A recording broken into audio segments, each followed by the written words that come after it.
മലപ്പുറത്ത് നിന്ന് 22കാരനെ കാണാതായതിൽ ദുരൂഹത സംശയിച്ച് കുടുംബവും സുഹൃത്തുക്കളും. പാങ് സ്വദേശി മുഹമ്മദ് ഇജാലിനെ കാണാതായിട്ട് ഈ മാസം 5-നാണ് കാണാതായത്. ആയുധങ്ങളുമായി എത്തിയ ഒരു സംഘം ആക്രമിക്കാൻ തുനിഞ്ഞപ്പോൾ യുവാവ് ഓടി രക്ഷപ്പെട്ടതാണെന്നാണ് സുഹൃത്ത് 24-നോട് പറഞ്ഞത്. ഈ ഇജാലിന്റെ പെൺസുഹൃത്തിന്റെ ബന്ധുക്കൾ തട്ടിക്കൊണ്ടുപോയതാകാമെന്ന ആരോപണമാണ് ഇപ്പോൾ കുടുംബം ഉയർത്തുന്നത്. ഡിസംബർ 5-ന് രാത്രിയിൽ കാണാതായ മുഹമ്മദ് ഇജിലാനെ കുറിച്ച് പിന്നീട് ഇതുവരെ ഒരു വിവരവുമില്ല.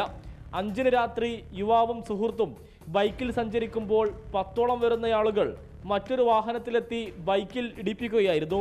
ഇവരിൽ നിന്നും ഓടി രക്ഷപ്പെട്ട ഇജിലാനെ പിന്നീട് ആരും കണ്ടിട്ടില്ല. ആയുധങ്ങളുമായാണ് സംഘം എത്തിയത് എന്ന സുഹൃത്ത് 24-നോട് പറഞ്ഞു. അവൻ്റെ വീട്ടിൽ എൻ്റെ അടുത്തേക്ക് വന്നിരുന്നു. പിന്നെ അവിടെ തിരിച്ചു പോകുമ്പോഴാണ് കുറേ ബൈക്കുമ്പോൾ ആൾക്കാർ വന്നിട്ട് ഞങ്ങളെ ബൈക്കിന് തട്ടി. അപ്പോൾ ആ ടൈമിൽ അവൻ വണ്ടിയിൽ നിന്ന് ഇറങ്ങി ഓടി രക്ഷപ്പെടുന്നത്. അല്ലാന്ന് വെച്ചെങ്കിൽ ഇവരെ ഈ വന്ന ആളുകളെ കയ്യിൽ കുറേ ആയുധങ്ങളും വടിയും കത്തും കാര്യങ്ങളൊക്കെ ഉണ്ടായിരുന്നു. ഗണ്ണൊക്കെ ഉണ്ടായിരുന്നു പറഞ്ഞിട്ട് കറക്റ്റ് ഞാൻ കണ്ടിട്ടില്ല. അപ്പോൾ അവരെ കൂടെ വന്നേക്കിന് ഇപ്പോൾ ഇറങ്ങി പോവുകയത്. പിന്നെ അതിന് ശേഷം ഒരു 3/4 മണിക്കൂറോളം അവൻ്റെ ഫോൺ ഓണാണ്. പിന്നെ അത് കഴിഞ്ഞതിന് ശേഷം പിന്നെ അവൻ്റെ ഫോൺ ഓഫാണ്. ഇതുവരെ ഓണായിട്ടില്ല.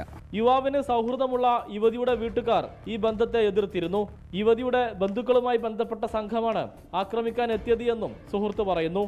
കുടുംബത്തിന്റെ പരാതിയിൽ കൊളത്തൂർ പോലീസ് കേസെടുത്ത് അന്വേഷണം ആരംഭിച്ചിട്ടുണ്ട്. 24 മലപ്പുറം.